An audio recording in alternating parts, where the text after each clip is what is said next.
আজানের আগে রসুল করিম সাল্লাল্লাহু আলাইহি ওয়াসাল্লামকে সালাম দেওয়া মুস্তাহাব, সওয়াবের কাজ, তবে আজানের অংশ না। এটা আজান থেকে আলাদা একটা আমল। আজান আজানই। আপনি যদি নবীজিকে সালাম না দিয়েও আজান দেন, আজান হবে। আজানের কোনো কমতি হবে না, ঘাটতি হবে না, ক্ষতি হবে না। আজান আজানই। আপনার সময় আছে, সেই সুবাদে নবীজিকে 2-1 বার বা ততোধিকবার সালাম দিছেন, দিয়ে তারপরে 1 সেকেন্ড বা 2 সেকেন্ড গ্যাপ দিয়ে তারপরে আজান দিছেন, এক্ষেত্রে এটা জায়েজ আছে। আজানের অংশ মনে করলে বিদআত হবে। আজানের অংশ মনে করা যাবে না।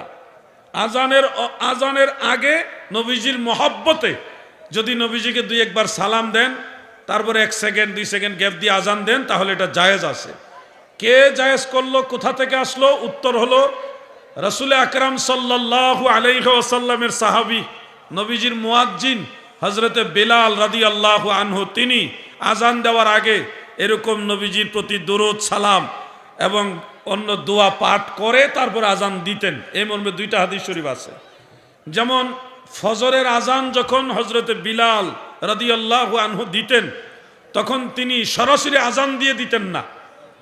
সুনানু আবি দাউদের মধ্যে উল্লেখ, তিনি আজান দেওয়ার পূর্বে সবসময় একটা দোয়া পড়তেন, আল্লাহুম্মা ইন্নী আহমাদুকা ওয়াস্তাঈনুকা আলা কুরাইশিন আন ইউকিমু দীনাকা ক্বালা সুম্মা ইউআজ্জিনু। রাবি বলেন যে আল্লাহর রাসূল সাল্লাল্লাহু আলাইহি ওয়াসাল্লামের সাহাবী মুয়াজ্জিন হযরত বেলাল, তিনি এই দোয়া পড়ে তারপরে আজান দিতেন, এটা কখনো মিস করতেন না। যার দরুন এখনো দেখবেন প্রত্যেক মসজিদের মুয়াজ্জিন সাহেবরাই আজান, ফজরে আজান দেওয়ার আগে একটা দোয়া পড়ে, কোনো না কোনো একটা দোয়া দরুদ পইরা তারপরে আজান দেয়। এটা 1450 বছর যাবত চলে আসতেছে, হযরত বেলাল রাদিয়াল্লাহু আনহু থেকে চলে আসতেছে। দ্বিতীয় হলো তাবরানীর মুজামুল আওসাতের মধ্যে উল্লেখ, আন আবি হুরায়রা রাদিয়াল্লাহু আনহু قال كان بلال رضي الله عنه إذا أراد أن يقيم للصلاة فقال السلام عليك أيها النبي ورحمة الله وبركاته। হযরত আবু হুরায়রা বলেন, নবীজির মুয়াজ্জিন হযরত বেলাল রাদিয়াল্লাহু আনহু আজান ইকামত দুইটাকে এখানে মিন করে, ইজা আরাদা আন ইউকিমা লিস-সালাহ, নামাজে দাঁড়ানোর এরাদা যখন করতেন।